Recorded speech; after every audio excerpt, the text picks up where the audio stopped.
Bonjour à tous, j'espère que tout le monde se porte bien. N'oublions pas ce à quoi nous sert la ISIG, ce que j'écris là, très important. Aujourd'hui, je vais vous parler d'un mode, tout d'abord, autre chose après, mais d'abord un mode. Pour ça, je tiens à remercier Mika, donc pour ceux qui ne connaissent pas la chaîne Mialiev. Mika qui m'a gracieusement fait parvenir le mode Silex, le mode Sense de Silex qu'il a eu en test. Et donc je vous fais aussi un retour moi également sur ce mode 10 méca avec un peu d'électronique en haut, mais bon, 10 méca. Donc je vous fais un retour là-dessus. Mika, merci, merci, merci, un grand merci à toi, Mika. C'est super sympa. Je vais vous parler d'abord de ce qu'il dit sur le site, sur ce mode. Je vais pas tout dire, mais bon. Donc c'est un mode méca normalement, tactile. Là il n'y a pas d'accu, mais je vous montrerai après. Où le fire se fait par le toucher de toute cette zone tout autour. Donc sur le site, ils nous disent que ce mode est conçu dans un acier métallisé de grande qualité, compatible avec des résistances comprises entre 0,6 et 3 ohms, avec un pas de vis 510. Je ferai le détail derrière tout à l'heure. Et que sur le site, donc, il est proposé avec deux Cliro de référence, donc le Nautilus d'Aspire et l'Aerotank Mega de chez Kanger. Mais on peut mettre dessus de 0,6 à 3 ohms. Il est donné pour une longueur, je vous montre parce que je vais vous montrer autre chose après. Il est donné pour une longueur de 110 mm, pour un diamètre de 22 et pour un poids de 200 grammes. Alors, première chose que moi j'ai constaté en testant mes atomiseurs dessus, je vais vous montrer maintenant, c'est que sur le site, il est dit qu'il fait un diamètre de 22. Or, moi je l'ai pris au boulot. J'ai pris une photo, je l'ai mesuré avec un pied à coulisse qui est étalonné tous les ans pour le travail. Physiquement, il fait un diamètre de 23. Donc là déjà, une petite erreur sur le site. Il est donné pour 22 et il fait 23 de diamètre. Ça m'a frappé quand j'ai tenté de mettre l'expro dessus et je vais vous montrer physiquement ce que ça donne. Voilà. Donc, ce mode, moi je le trouve joli. Moi je le trouve beau. En acier poli, brillant. Moi je le trouve joli, super joli pour moi. Bien fini, pour moi. En bas, on a juste la partie, donc c'est une vis réglable sur ressort, donc avec laquelle, voyez, on appuie, ça bouge, pour laisser après de l'espace pour les trous de dégazage qu'on voit à l'intérieur, ce qui permet de monter des accus à téton ou sans téton. Voilà, avec le logo de la marque, donc bien joli, des bons filetages, pas très fins, donc normalement il ne devrait pas s'user ceux-là. Voilà. Ensuite, le tube en lui-même. Le tube très joli, pour moi aussi. Bien fini, épais, bien lourd. Voilà. De beaux pas de vis. Et donc, la tête en elle-même. Avec un beau filetage aussi, également. Voilà. La partie tactile, ici. Alors, comme l'a dit Mika, ce qui est le plus dérangeant, c'est cette partie-là. On des gorges, mais elle est en surépaisseur par rapport au plateau principal. Ce qui fait que aucun atto ne sera flush. Voilà, déjà. Le 510 qui est fixe. Donc ça, je tiens à le préciser pour les gens qui viendraient à vouloir concevoir des modes et ou box pour le futur. On est quand même en 2015, moi ça fait un an passé que je vape, il y en a ça fait plus longtemps, donc tout ce matériel existe depuis longtemps, ça progresse super vite. Aujourd'hui les gars, les ingénieurs, quand vous faites un mode méca ou électro, au minimum pas de vis 510 réglable, et le top pour moi sur ressort, on n'a pas à réfléchir. Mais du fixe, aujourd'hui, ça devrait plus exister. Ce que je pense.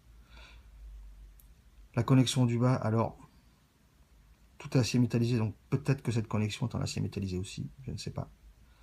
Avec un isolant autour. Voilà. Donc ce mode, bien fini. Mais la surépaisseur ici, pas cool. Alors pour aujourd'hui, parce que là je vais vous le tester après, comme il est vendu pour un mode méca, puisque Mika avait contacté la société qui fabrique ce mode, puisque c'est lui-même qui avait été contacté d'abord, pour savoir s'il y avait une régulation électronique dans la tête. Or, il n'y a pas de régulation, donc on peut considérer que c'est un mode mécanique tactile. Donc je vais faire le comparo de VAP avec un mode mécanique pur, l'overdose. Et pour ce, je me suis chargé. Donc là, ces deux accus là sont les mêmes. Ce sont les mêmes, les Panasonic. Je me suis chargé, oula, deux accus aujourd'hui, donc ils sont full charge. Voilà. Donc le plus vers le haut, je revisse. Voilà. Donc là on voit, ça y est, ça s'allume. Voilà. Donc là, elle est fonctionnelle. Donc la partie tactile, c'est vraiment la partie, toute la couronne métallique où c'est marqué Sense dessus. J'essaie de montrer le bout du doigt. Voilà. C'est vraiment quand on touche cette zone métallique, si on touche ailleurs, c'est fini. C'est vraiment toute la couronne métallique qui est tactile. Mais un vrai tactile. Pas comme l'IPV, où on nous dit switch tactile. Non, moi je l'avais dit, c'est un sensitif, c'est pas tactile. Ça c'est tactile. Voilà. Donc là, je vais l'éteindre 5 fois. Voilà. Là, il est éteint. Vous voyez, là, il est éteint. Rallumage 5 fois. Voilà. Donc, c'est super agréable. Enfin, moi, je trouve ça agréable. Juste du sensitif comme ça. Alors, moi, ce qui me dérange, donc, il est donné pour 22, il fait 23. Donc, je vais vous mettre dessus un Atto en 23 et je vais commencer par l'Expro. Alors, comme l'a dit Mika, et c'est effectivement le cas, moi, à chaque fois que je mets un Atto dessus, j'ai peur. J'ai constamment peur de niquer le filetage de mes Attos. Voilà, vous voyez, ça part de travers. C'est pas foncièrement... Je sais pas si c'est dû à ce modèle ou pas, mais c'est super pas facile de mettre... Voilà, une fois que c'est parti droit, ça va, mais voilà. Là, je suis quasiment arrivé au bout, et ça gigote encore. Donc heureusement que l'Expro est sur ressort, le 510, voilà. Là, il est monté. Il est monté, et donc, ce n'est pas flush. On est embuté sur la surépaisseur. Et là, ça fonctionne. On n'entend pas trop, mais ça fonctionne. Donc, il fait vraiment 23 de diamètre. Si dessus, je lui mets... Alors, si dessus, je lui mets... Voilà. Alors, c'est vrai que quand on veut le tripoter, on a vite fait de toucher cette partie tactile. Je vais l'éteindre pour l'instant. Voilà. Donc, si dessus, je lui mets un Atto en 22, le RSST, par exemple, qui a le 510, la vis du 510 très peu sortie. Donc, je l'ai monté au minimum pour pas que ce soit trop long dedans. Là, vous allez voir qu'avec un mode en 22, qu'avec un Atto en 22, pardon, voilà, il y a du jeu. Avec un mode, avec un Atto, oh, je vais y arriver, en 22, voilà. Là, je suis vissé à fond, et là, j'ai un super cap. Et on voit bien le petit décroché autour, comme quoi, il ne fait pas 22, mais il fait 23, ce mode. Voilà. Je rebascule devant. Alors, le fonctionnement. C'est là que le bas blesse. Je prends mon overdose et je lui mets aussi le même accu dedans. Les deux ont été chargés hier soir, donc les deux sont full charge. Bon là c'est pas grave, je verrai plus tard. Alors ce que je vais faire, je vais d'abord voir ce RSST, est-ce qu'il peut se noter sur le... Là je fais le flush sur l'overdose, c'est pas grave. Hein, voilà. Donc là il est monté sur l'overdose. fais Fire.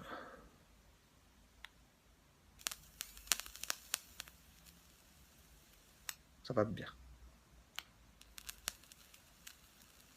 Quand même. Je vais le monter sur le Sense. Toujours peur de mal s'y prendre avec ce filetage. Voilà. Voilà, allumé. Donc, comme on a dit, tactile. Ça va beaucoup moins fort. Faut le temps. Il faut le temps. Donc, vous allez voir. Moi, après, il est agréable au toucher. Il est pour moi joli, fini, agréable au toucher. J'essaie de prendre la même barre avec lui que l'Overdose pour voir la différence.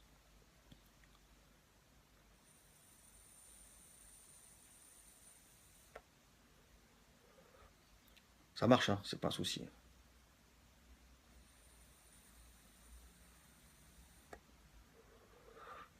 Je vais me rapprocher du micro pour faire écouter le bruit. C'est quand même assez léger. Et où le micro? Il est là. Voilà. Donc là, c'était sur le Sense. Et là, je le mets sur l'Overdose.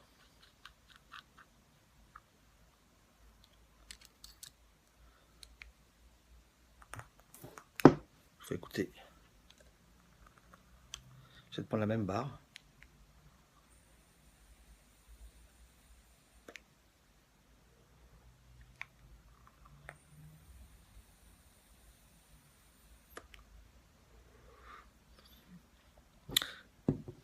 On est pénalisé sur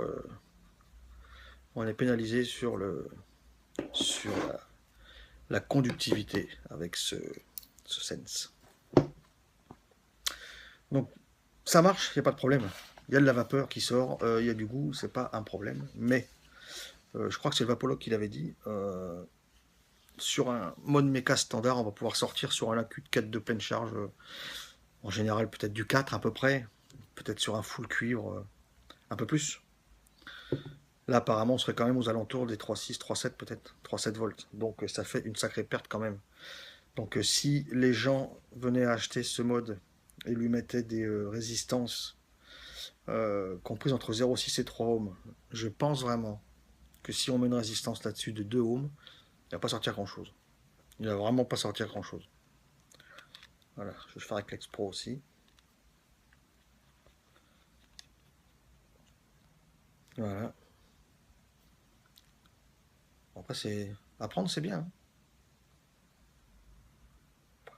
Je l'ai éteint. Abruti.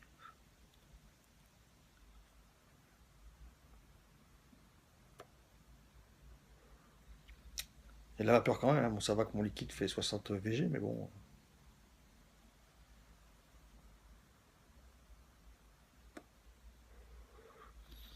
La sensation en bouche, elle est super douce. Donc la personne qui veut quelque chose de super doux, sans dire que le reste est agressif, mais quelque chose de super doux, sera super bien que ce mode.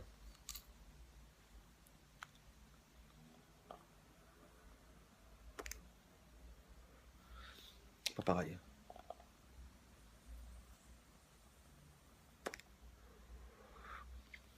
Ça n'a rien à voir. Ça n'a vraiment rien à voir. Il n'y a pas photo. Il n'y a vraiment pas photo. Ça m'embête parce que moi je l'aime bien, physiquement, esthétiquement je l'aime bien. Je mets que le Typhon fait 23 aussi. Je l'aime bien, ça fait bien fini quoi. Si on enlève l'histoire du jeu, si on enlève l'histoire du gap, ici, et la connexion 510 qui est montée fixe, et de la perte de puissance. Alors, est-ce que c'est le matériau qui veut ça? Est-ce que c'est le fait que le tactile bouffe de la batterie? Je sais pas. Peut-être un peu des deux. Peut-être un petit peu des deux. Peut-être. Sinon, il est agréable. Il est agréable, il est joli. Mais on a une sacrée perte de conductivité. Ça, c'est indéniable. Donc, bon. Donc 0,6 ohm minimum de résistance. J'ai pas testé avec un dripper en 0,3 ou 0,4. J'ai pas testé, j'ai pas envie non plus de flinguer peut-être la tête, je sais pas. J'ai pas voulu le flinguer, même si on me l'a donné, j'ai pas envie de le niquer non plus. Voilà. Donc ce mode, moi sur le site, il est quand même là, la semaine dernière, j'avais imprimé. Il était à 122,70 €, il était à moins 20% à 98,16 €. 100 euros. Bon, avec un Cliro, avec un Aerotank ou un Nautilus, mais bon, si on doit mettre des résistances de 1,5, 1,8 ou 2 ohms dans les têtes, si on fait PEG-lui avec une sortie de 3,7 avec une résistance de 1,8, ça fait pas lourd. Donc il y a peut-être des gens qui seront bien avec, hein. Moi, je connais quelqu'un au boulot là qui vape depuis 1 an et demi. Il est continuellement sur une batterie Ego et sur des Stardust avec du liquide 0 mg en 70 pg, 30 VG et que de la menthe. Il ne vape que ça. Voilà. Bon, ça lui suffit. Il est constamment à 7-8 watts, 9 watts peut-être max, ça lui suffit. Donc ça peut convenir à des gens qui veulent basculer des batteries Ego sur des matériels un peu plus costauds, un peu plus solides, avec des vrais accus et avec des atomiseurs en 22 ou 23. Voilà, ça peut convenir pour ces gens-là. Entre guillemets, des gens comme nous qui vapons depuis un peu plus de temps avec du mode méca, du dripper, qui vapont continuellement, comme moi, à des puissances de 17-18 watts, 17-18 watts, pardon, ou sur dripper à 30, 40, de temps en temps 50, et encore, moi plutôt 20, 25, 30, ça suffit. Un 0,4 ohm pour moi de 25, 30 watts, ça me suffit, c'est parfait. C'est pas suffisant, mais voilà, il est super joli, super beau, pour moi, je trouve quand même. Qu'est-ce que je voulais vous montrer? Ouais, si les résistances que j'ai montées dessus avant de finir cette vidéo sur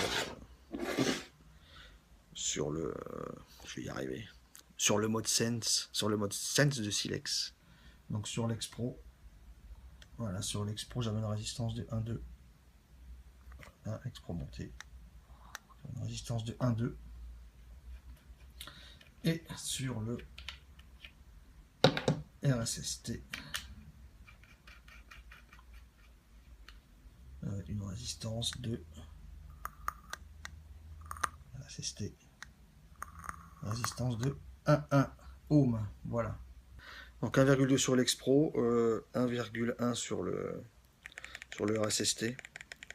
Donc même résistance, donc comprise entre 0,6 et 3, pas de problème. Voilà. C'est dommage. J'espère qu'ils vont faire des gros efforts là-dessus, sur le 510, qui est super lâche, qui est fixe. Et la conductivité, je sais pas, alors peut-être qu'il faudrait qu'ils mettent un revêtement à l'intérieur du tube, peut-être. Et ensuite, la vis du bas et la vis du haut, au moins en laiton ou en cuivre, je sais pas, pour avoir une bonne conductivité, parce que là, il y a une sacrée grosse perte. Mais sinon, moi je le trouve super joli et agréable en main.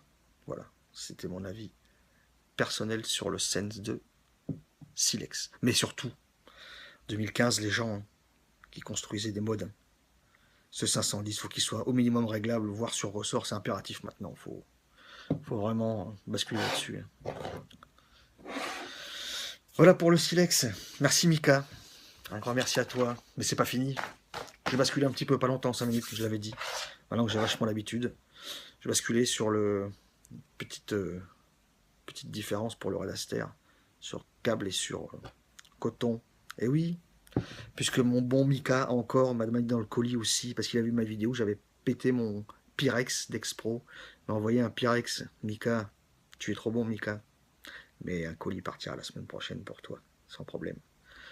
Donc un beau Pyrex. Donc moi j'ai juste rajouté, il y avait que les deux joints internes qui faisaient, les deux joints internes qui faisaient étanchéité. Moi j'ai juste changé les deux joints du haut pour que ce soit vraiment les quatre qui fassent étanchéité, parce qu'il y avait tendance quand même, quand il n'y a que deux joints sur quatre qui tiennent, il y a une petite tendance à bouger là. Là ça bouge pas. Voilà. Donc le Redaster. Moi je vous ai dit sur le RSST, qu'il y a des câbles. Moi je l'adore. Moi je l'adore. Alors, la grosse différence que j'ai trouvée à force de le vaper,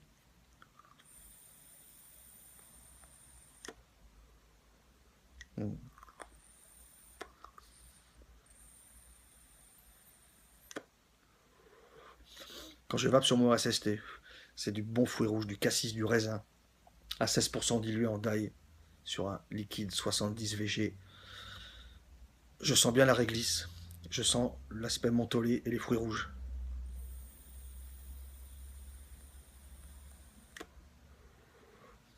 Et ça me remplit bien. Sur Gain et Câble. Sur Expro. Microcoil coton. J'ai gardé la même puissance, hein, 16,5.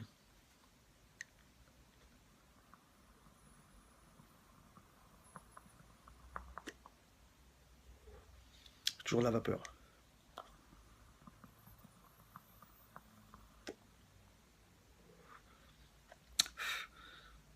Mais ce liquide, moi, sur coton, ça me manque. Par rapport à la Gain Cap, ça me manque. C'est plus enrobé, plus cotonneux. Plus cotonneux, c'est le cas de le dire. Je l'ai vapé là-dessus, hein, c'est pas un problème, mais c'est vraiment le ressenti est léger.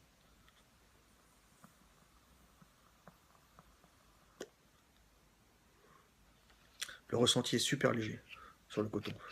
J'ai les fruits rouges, moins intenses. Le mentholé, le réglisse pas trop. Le réglisse pas trop. Le réglisse, je l'ai vraiment sur le RSST Gain et Câble. Pas photo.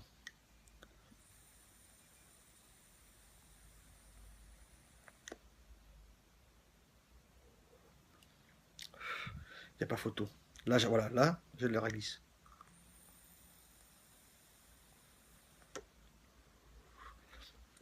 Alors maintenant, peut-être que ce genre d'atto et de cloche et de conception est plus fait pour du gourmand, on va dire. Alors sur un tank Pyrex, on peut mettre beaucoup de choses. Mais bon, voilà. Radaster, 16% d'ail sur Gain et Câble. Fruits rouges, raisin, cassis, réglisse, menthe, fraîcheur, qui me remplit bien. La même puissance, la résistance à 0,1 près, la même puissance à 16,5. Sur microcoil coton, moins plein. Vape moins pleine. Voilà.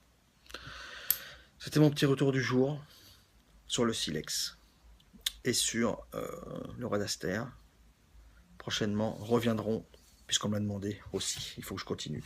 Prochainement reviendront les Flavorites de Walter. Mika, merci. Grand merci à toi. Je vous souhaite à tous un bon week-end et une bonne vape à vous.